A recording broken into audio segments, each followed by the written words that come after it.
जय भारत, जय देव उत्तराखंड, जय माँ पीढ़ी बिराड़ी, जय यज्ञनारायण भगवान, तुम्हारी सदा ही जय हो।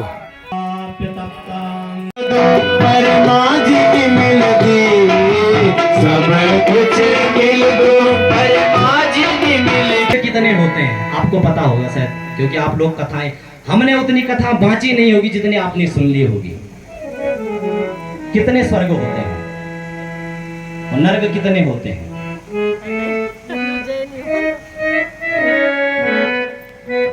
अनेकों स्वर्ग बताए हैं। बोले मेरू पर्वत की चोटी पर 21 प्रकार के स्वर्ग हैं, जिसके बाद यही आगे चलकर शिखंडी बना। भीष्म पितामह कभी स्त्रियों में हाथ नहीं लगाते थे, तो अर्जुन के रथ के आगे शिखंडी बन के खड़ा हो गया। यही अंबिका मालिका थी, जो बाद में भीष्म पितामह का वध हुआ। इस प्रकार से चंद्रवंश का वर्णन किया। देखो इस चरित्र से हमें क्या सीख मिलती है। जो शांतनु थे, कब उनके मन में ब्याह की चाह उत्पन्न होती है? इतना बड़ा पुत्र है, फिर भी मन में ब्याह की चाह उत्पन्न हो गई। मनुष्य को चाहिए कि अपने ऊपर संयम रखना है। वो संयम बरते। हमारी जो ये इंद्रियां है ना, 5 कर्म इंद्रिया, 5 ज्ञान इंद्रिया और एक मन इनका प्रधान है 10 इंद्रियों का। जिस व्यक्ति का मन अगर अपने काबू में है, उसने समझो इस संसार जीत लिया। जिसने मन को नहीं जीता, उसने कुछ नहीं जीता, उसकी दोबारा दुर्गति हो जाएगी। भागवत में क्या होता है? भागवत की कथा आपने सुनी होगी, धुंधकारी का चरित्र सुना होगा। उसमें धुंधकारी के जो पिता होते आत्मदेव, जब वो पुत्र के मोह में रो रहे हो तो संत उनको क्या समझाते? मुंचा ज्ञानम प्रजारूपम वरिष्ठा कर्मणो गति यज संसार वासनम। अरे ब्राह्मण, इस संसार की वासना को त्याग, क्योंकि संसार सुख को नहीं देने वाला, ये तो दुखालय है, दुख ही मिलेगा। फिर भी माना नहीं। लास्ट में जब पुत्र धुंधकारी निकला तो फिर रोने लगा। पतिष्ठामि क्व गच्छामि को मे दुःखम व्यपोहयेत्। मैं कहां जाऊं, किसके सारे रहूं? रोने लगा। जय माता की। ये तो संसार है, सुख नहीं मिलने वाला, इसलिए अपने मिलेगी। भगवान से एक ही चीज मांगो, प्रभु अगर आपको कुछ देना है तो मेरे को ऐसी चीज देना जिससे मेरा ही सुख हो। मैं जिसको आपसे मांगू वो मेरे हित में ना हो, उसको मत देना। मैं रो बिलख रहा हूं उसके लिए, आप मत देना, क्योंकि उसमें मेरा अगर अनहित होगा। सब कर मांगो एक फल, साथियों ये कथा छपड़ी पीढ़ी की बिराड़ी माँ आज तक अपन आपके चरणों में प्रीति हो। सुनी जाएगा 12 में शायद क्या कथा दिखी बोली, तो शांतनु ने, लेकिन मैं पहली बार अकाउंट को मौका मिली। बहुत ही सुंदर दृश्य और बहुत ही ऊंचाई पर स्थान चाह जगह आप चाह तो दिख सकते हैं। और एक माँ कथा सुनने को जो महत्व चाह वो व्यास जी आपने बताई, बहुत ही क्या करें, सौभाग्यशाली बनाने के बारे में सोचना चाहिए। कथा सुनने को मौका, शमशान घाट में पैर लटक रहे हैं, वो भी अब विवाह की चाह लगाए बैठे। लड़के हैं समाज में, बोले हम 40 साल के होंगे तब विवाह करेंगे। देखो समाज को एक ऋषियों ने बांधा है, ऐसे ही नहीं ये वर्ण व्यवस्थाएं और जो चारों आश्रम की व्यवस्था बना रखी है, ऐसे ही नहीं बना रखी है। तो विवाह कब करना?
लगी, वो ब्याह की चाह जो मन में जगी, 15, 20, 25 हो कीजे।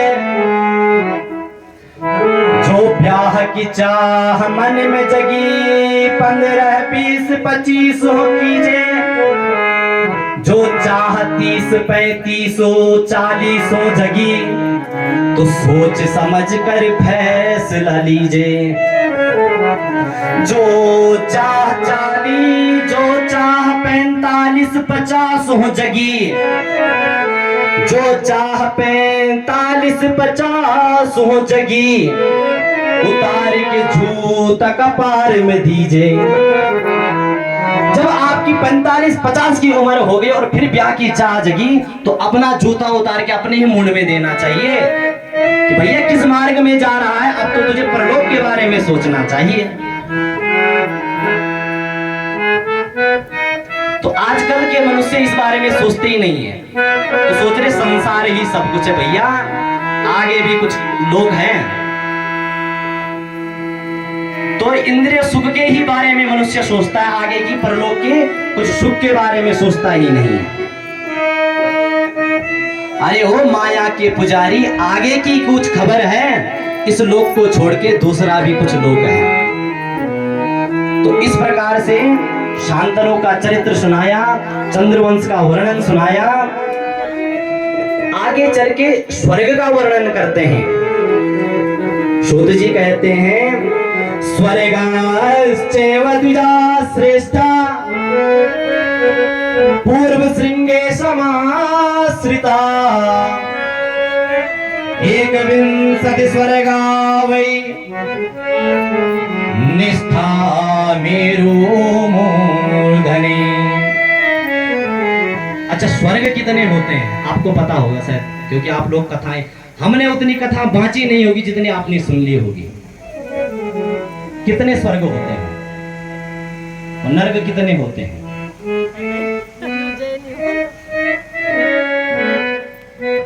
अनेकों स्वर्ग बताए हैं। बोले मेरू पर्वत की चोटी पर 21 प्रकार के स्वर्ग हैं। नरकों का वर्णन तो आप सुनती होंगे, कितने भयानक भयानक नरक है। तो हम यहाँ पे नरकों का वर्णन नहीं करेंगे, स्वर्ग का ही सुख आपको देंगे। 21 प्रकार के स्वर्ग बताए हैं सूत जी ने नरसिंह पुराण में। बोले जो मनुष्य अलग अलग कर्म करता है, उसको उसी प्रकार के स्वर्ग में पहुंचाया जाता है। ऐसे नहीं एक ही स्वर्ग में धक्का मुक्की और जनरल डब्बे के जैसे ट्रेन में घुसा दिया, चलो भाई स्वर्ग का सुख भोगो। कहीं पंखा नहीं चल रहा तो कहीं खिड़की से हवा नहीं आ रही, ऐसा स्वर्ग नहीं है। अनेकों प्रकार के स्वर्ग हैं। जो व्यक्ति जैसा कर्म करता उसको उस प्रकार के स्वर्ग में भेजा जाता। अनेकों स्वर्ग के नाम गिनाए हैं, उतने नाम और सुख का याद रखो, अच्छे कर्म करोगे तो अच्छे स्वर्ग में पहुंचोगे। इसके बाद दान के बारे में सूत जी ने बताया है। लोग आजकल कहते हैं भैया दान करो, फलाना दान महादान, फलाना दान महादान। अनेकों दानों को कितने होते हैं आपको पता होगा शायद, क्योंकि आप लोग कथाएं, हमने उतनी कथा बांची नहीं होगी जितनी आपने सुन ली होगी। कितने स्वर्ग होते हैं और नरक कितने होते हैं?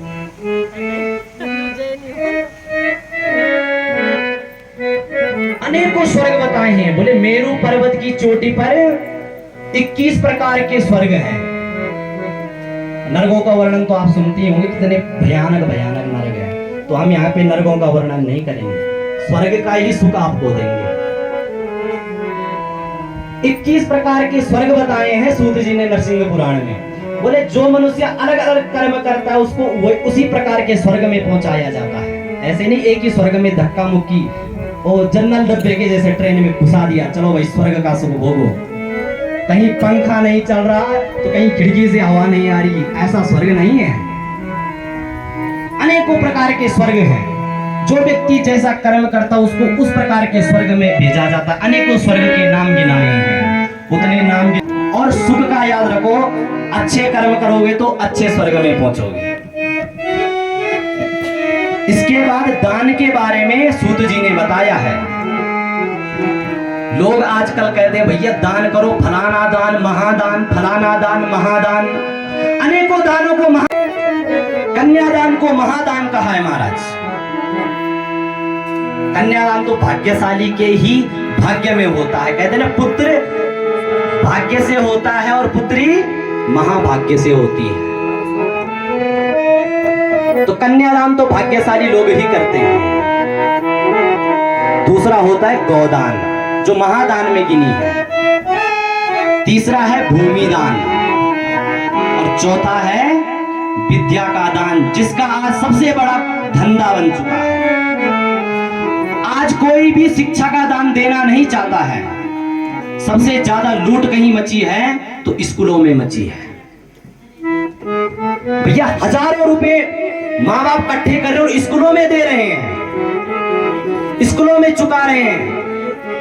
बच्चे पढ़े फिर भी नहीं रहे हैं।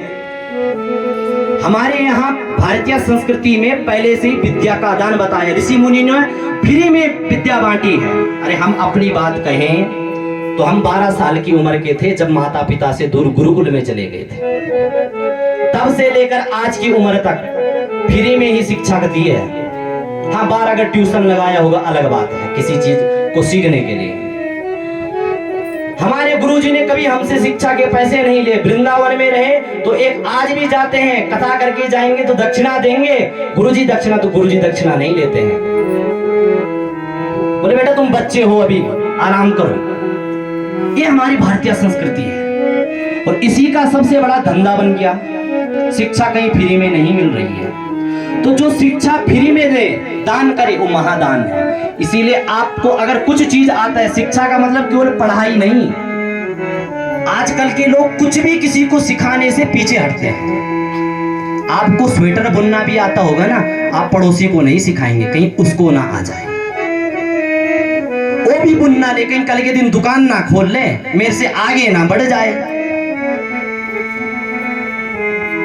तो शिक्षा का मतलब केवल किताबी ज्ञान नहीं। शिक्षा का मतलब जो आपके पास उत्तम ज्ञान है, उत्तम गुण है, आपके पास जो भी उत्तम गुण है वो दूसरे को दीजिए। आज हमारी भारतीय संस्कृति में इतनी चीजों का लोप हो चुका है, इतनी चीजों का लोप हो चुका है, क्या बताएं। जो भारतीय संस्कृति में पहले ज्योतिष थी, आज नहीं। क्यों? क्योंकि लोगों ने बताया नहीं, ताकि अगला व्यक्ति सीख ना जाए, मेरे पैर में कुल्हाड़ी ना लगे। छाती में लेकर मर गया, विद्या का लोभ। मेरे को जो आता दूसरे जाऊंगा, विद्या का लोभ। इसलिए जो आता है भले ही सबको मत दो, जो उस चीज की योग्य हो उसको तो दो। योग्य व्यक्ति को शिक्षा का दान अवश्य दीजिए। तो ये महादान है। 4 दान महादान गिनाए हैं। मुझ में कौन सा महादान है, इस चीज के बारे में सुन लो। सूत जी कहते हैं 4 प्रकार के महादान होते हैं और कुछ होता ही नहीं। तो 4 प्रकार के कौन से हैं? चत्वारि अदितानानि कन्या गौरभू सरस्वती नरकायुद्धरन्ते ते जयावन्हन दोहना। 4 प्रकार के महादान हैं। पहला महादान है कन्यादान।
रमण लाल की जय, राधा रानी सरकार की जय, पुराण की जय, देवी भागवत महापुराण की जय, जय जय श्री राधे, जय जय श्री राधे, जय जय श्री राधे श्याम।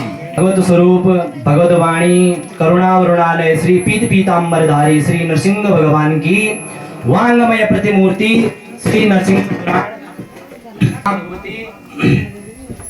जगत जननी परा अम्बा अष्टभुजाधारी माँ राजराजेश्वरी की वांगमय प्रतिमूर्ति श्रीमद देवी भागवत महापुराण अब श्रवण कर रहे हैं। बड़ी दूर दूर से आए सभी भक्तगण मातृवृंद, आप सभी का यहाँ पर माँ भराड़ी के प्रांगण में हम सब स्वागत करते हैं और आपके चरणों में नमस्कार करते हैं। जो इतनी भक्ति आपके हृदय में बड़े दूर दूर से माँ भगवती के चरणों में अपनी हाजिरी लगाने आए हैं। परम सौभाग्य हम सबका कि हमारी ऐसी संस्कृति है। हमारी संस्कृति अनादि कालों से चली आ रही है और अनादि कालों तक चलती जाएगी। जब तक आसमान में सूरज और चंद्रमा रहेगा, हमारी यह उत्तराखंड की संस्कृति ही रहेगी।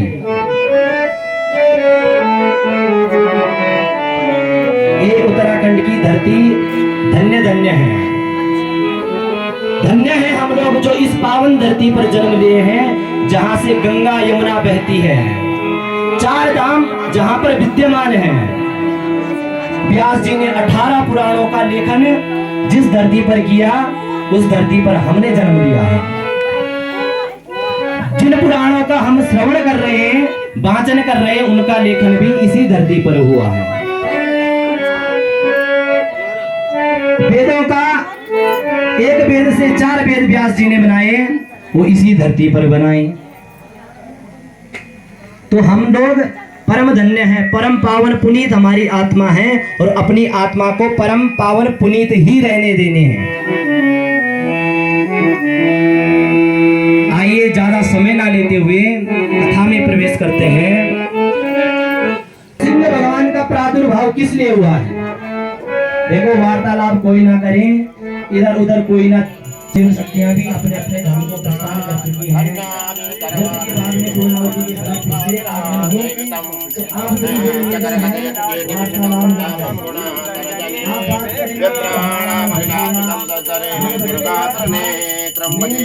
काली माँ लक्ष्मी माँ भगवती दुर्गा दिव्ये नमो नमः माँ भराड़ी दिव्ये नमो नमः। बोलो श्रीमद् देवी भागवत महापुराण की चलो सब हैं एक माला खरीदो। चित्त होकर नहीं। अच्छा, नरसिंह भगवान का प्रादुर्भाव किस लिए हुआ था? हमें प्रश्न भक्ति की रक्षा के लिए। भक्ति पंथ कहते होंगे कि संसार में परमात्मा है, और गोस्वामी तुलसीदास जी ने एक ही बात कही, वो हरि सर्वत्र है, व्यापक है। यहाँ पर भी, वहां पर भी, आप पे भी, मुझ पर भी, पशु में भी, पक्षी में भी, सर्वत्र है। किसी धर्म पंथ ने कहा तो है कि भगवान सर्वत्र है, परंतु समान है, ये गोस्वामी तुलसीदास जी कह रहे हैं। तो भक्त के विश्वास के लिए भगवान स्तंभ से भी प्रकट हो गए, ताकि किसी का विश्वास न रुके। भगवान आज भी स्तंभ से प्रकट हो सकते हैं, प्रहलाद जैसे भक्त की जरूरत है। सूर्य घनेर फिरे पद गावत, पै पद सूर स्वाद कहाँ है। झांझ मंझीरा अनेक बजावत, मीरा सी फरियाद कहाँ है। रामायण कितनों ने लिखी, अरे तुलसी सी मर्याद कहाँ है। और नरसिंह बसे प्रतिखंबन में, गाड़वे को प्रहलाद कहाँ है। बस विश्वास की, निष्ठा की जरूरत है। भगवान आज भी हमारे विद्यमान, हमारे बीच में इसी स्तंभ में है, परंतु हमारा भरोसा नहीं है कि नहीं है। हमारी कामना को पूरी होने में तनिक देरी हो गई। भगवान के घर में देर है पर अंधेर नहीं है। मां भराड़ी ने कह दिया, जा तेरी मनोकामना पूर्ण हो जाएगी। थोड़ा सा विलंब हो गया आपके कर्मों के द्वारा। आपने छोड़ के पीर फकीरों को, समाज को ही छोड़ दिया, ना जाने किस पंथ को अपना दिया, किस धर्म को अपना दिया। ना ना, कभी मत करना। हमारे गढ़वाल में एक कहावत है, सबने, बूढ़ी माताओं ने सबने सुनी होगी, पूजू ढूंढू दोष भी लगू। जिसकी पूजा हमने बचपन से की, बाल्यकाल से की, युवा अवस्था में की, उसको हम छोड़ के पीर फकीरों को, अन्य पंथों को पूजने लग गए, अन्य धर्मों को पूजने लग गए। धर्म तो एक ही है, सनातन धर्म, अन्य पंथ है। चाणक्य कहते हैं, जो बने हुए कार्य को छोड़कर जाता है उसका बना हुआ काम तो पहले ही बिगड़ चुका है, और जो ना बना हुआ कार्य की ऊपर दौड़ रहा है वो तो पहले से ही ना बना है और बना हुआ कार्य बिगड़ गया। धोबी का कुत्ता घर का न घाट का। जहां से आपकी गति हो सकती है उसको तो आपने छोड़ दिया। इतने दिनों तक नरसिंह पुराण में श्रवण कराया किस प्रकार से भगवान की एक एक छोटी सेवा करने से भी बड़े बड़े पुरुषार्थ की प्राप्ति हो सकती है। भगवान के मंदिर में झाड़ू लगाओ, मोक्ष तक की प्राप्ति हो सकती है। महाराज कथा श्रवण कराई है हमने, पर हम तो शर्माएंगे, शर्म करेंगे, अरे झाड़ू पोछा तो ये तो छोटों का काम है। अब जिनकी पूजा की, जिनका पाठ किया, इतनी इतनी चीजों से आपको मिलने वाला है, उनको तो आप छोड़ के जा रहे हैं, समाधि में बैठने वाले हैं। जब तक ग्रस्त से आपका मन भरा नहीं, ग्रस्त में आपका मन लगा है, ग्रस्त के प्रपंचों में फंसे हुए, तब तक आप ध्यान धारणा समाधि भी नहीं लगा सकते। कैसे लगाओगे? मन तो यहाँ है। मरकट बैरागी बनोगे और कुछ नहीं बनोगे। इसलिए अपने धर्म का पालन करते हुए, भगवान कृष्ण गीता में कहते हैं, स्वधर्मम निधनम श्रेया परधर्मा भयावह। अपने धर्म में रहकर अगर व्यक्ति को मृत्यु प्राप्ति भी हो जाए ना, वो श्रेष्ठ कर है, और पराये धर्म में जाकर अगर मृत्यु हो गई तो भयावह, वो भय को प्राप्त कराती है। उसका तो न इस लोक में न परलोक में कहीं भी शांति नहीं प्राप्त कर सकता मनुष्य। इसलिए अपने ग्रस्त पे भी ध्यान दीजिए। ये नहीं कि हम संसार में आजकल के लोग केवल पैसे के पीछे भगे हैं, पैसा जोड़ रहे हैं, पैसा जोड़ रहे हैं। इतना पैसा जोड़ दिया, अरे छाती में लेके जाओगे? आपके पिताजी ने आपके लिए कितना जोड़ा था, आप उतना अपने बच्चों के लिए जोड़ो, ज्यादा मत जोड़ो। अरे बच्चा अगर धूलगारी निकल गया तब क्या करोगे? आपकी मेहनत पर पानी फेर देगा, ना जाने कैसे कुकर्मों में उस धन संपत्ति को, आपकी मेहनत की कमाई को बर्बाद करेगा। इसलिए ग्रस्त पर भी ध्यान दीजिए। आजकल के लोग इतने बिजी हो चुके हैं, दिन रात ऑफिस में, यहाँ वहां, अपने ग्रस्त को समय ही नहीं दे रहे हैं, अपने बच्चों को समय ही नहीं दे रहे हैं। समय दो, अपने को समय दो। शरीर माध्यम खलु धर्म साधनम। शरीर रहेगा तो अन्य चीज कर पाओगे, शरीर नहीं रहेगा तो ना धन कमा पाओगे ना भजन कर पाओगे। जब तक शरीर स्वस्थ है, भगवान के खूब दर्शन करो, खूब यात्राएं करो। अगर शरीर नहीं, आप बोलोगे मैं बद्रीनाथ दर्शन करने जा रहा हूँ, आंखें आपकी फूट चुकी, अब देख लो अंदर अंधेरा ही अंधेरा दिखेगा।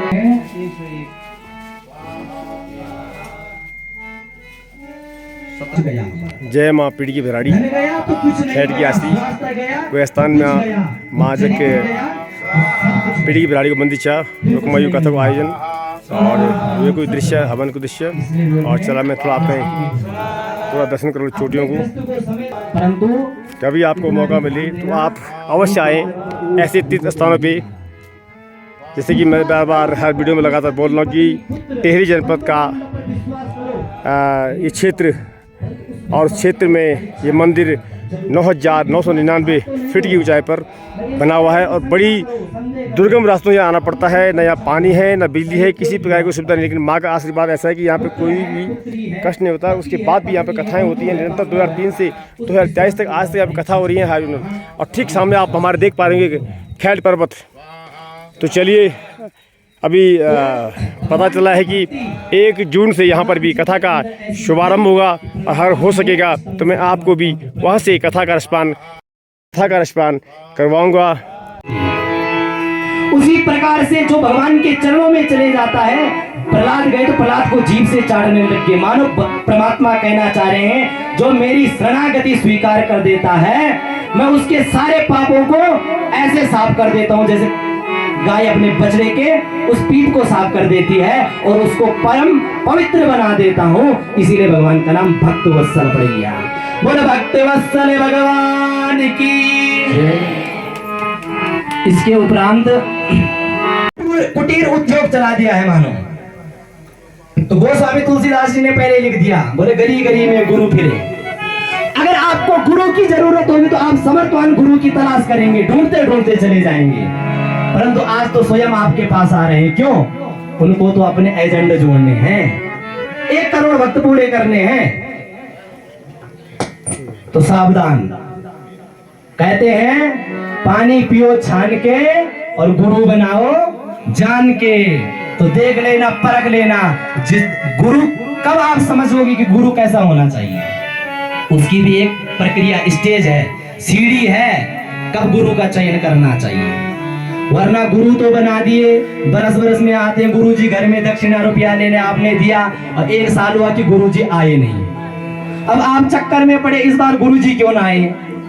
फिर पड़ोसी से सुना भैया गुरु जी तो पधार गए इस बार, तो चेले को भी सुकून मिलता है, चलो भला टली। भली भयो गुरु मर गयो, चेलई पड़ गई चैन, और बरस बरस में आ जावे धोती रुपया ले। फिर चेले को भी शांति मिल जाती है, चलो भला टली। देखो गुरु कोई शरीर का नाम नहीं, ध्यान रखना, गुरु एक तत्व का नाम है। गुरु कभी खत्म नहीं होता है। आजकल के लोग बोलते तुमने गुरु दीक्षा फलाने से ली है, वो खत्म हो गया, पीपल के पत्ते में नाम लिख के गंगा जी में बहा दो, दूसरी दीक्षा ले लो। ऐसा होता है क्या? कहीं नहीं होता है। तो गुरु कब समझ में आता है किसको गुरु चुनना चाहिए? तो हमारे हरिदास जी महाराज हैं जिन्होंने बिहारी जी को प्रकट किया अपनी भक्ति के कारण। वृंदावन में जाएंगे, बिहारी जी की जो मूर्ति है वो स्वयं प्रकट है अपनी भक्ति के, अपनी संगीत के माध्यम से श्री हरिदास जी ने प्रकट किया है। तो हरिदास जी कहते हैं कब गुरु समझ में आता है। प्रथम सुने भागवत भक्त मुख भगवत वाणी, द्वितीय आराधे ईस नव भांति बखानी, तृतीय करे गुरु समझ दक्ष सर्वज्ञ रसीलो, चौथे होय विरक्त बसे बनेराज बसीलो, पांचवे भूले देह सुत, छठे भाव नारास की, सातवीं पावे रीति रस श्री स्वामी हरिदास की, सातवीं पावे रीति रस श्री स्वामी हरिदास की। हरिदास जी महाराज कहते हैं प्रथम सुने भागवत, पहले भागवत सुनो। भागवत किसको कहते हैं? बोले भक्तों के चरित्र सुनो। प्रहलाद, ध्रुव आदि जितने बड़े बड़े भक्त हुए हैं, नारद आदि, तो पता लगेगा कि भक्त के जीवन कितना कठिन होता है।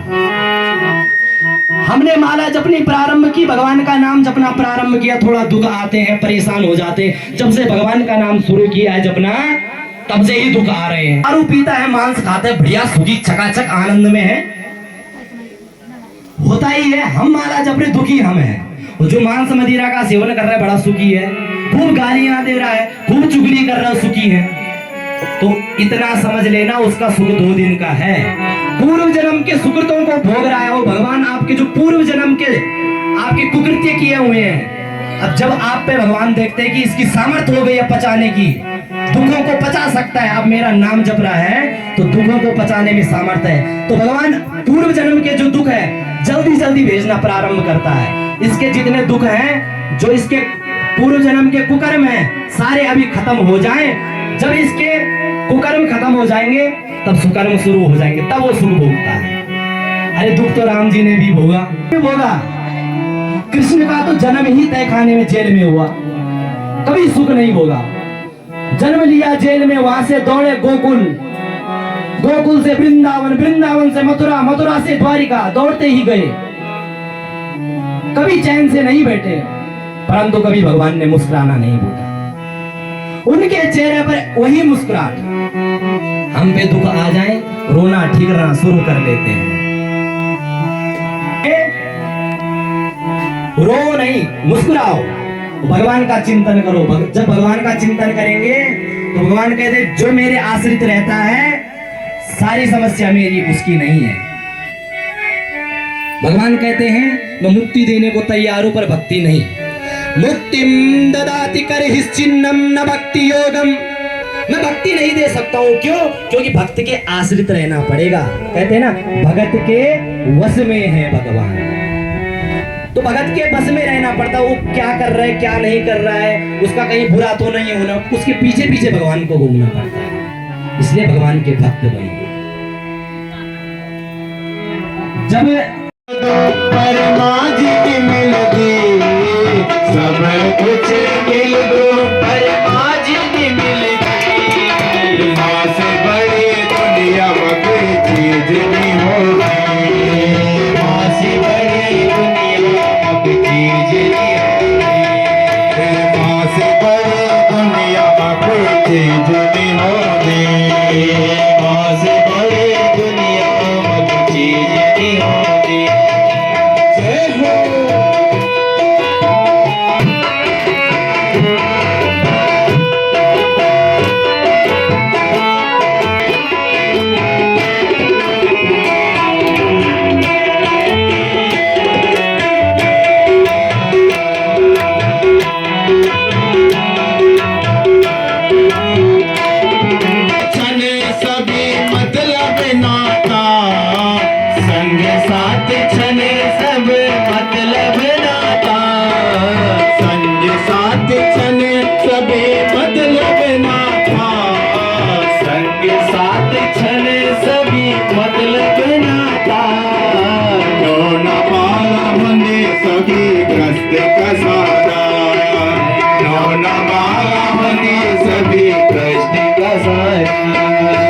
मुखड़े ओ जानी देख, मुखड़े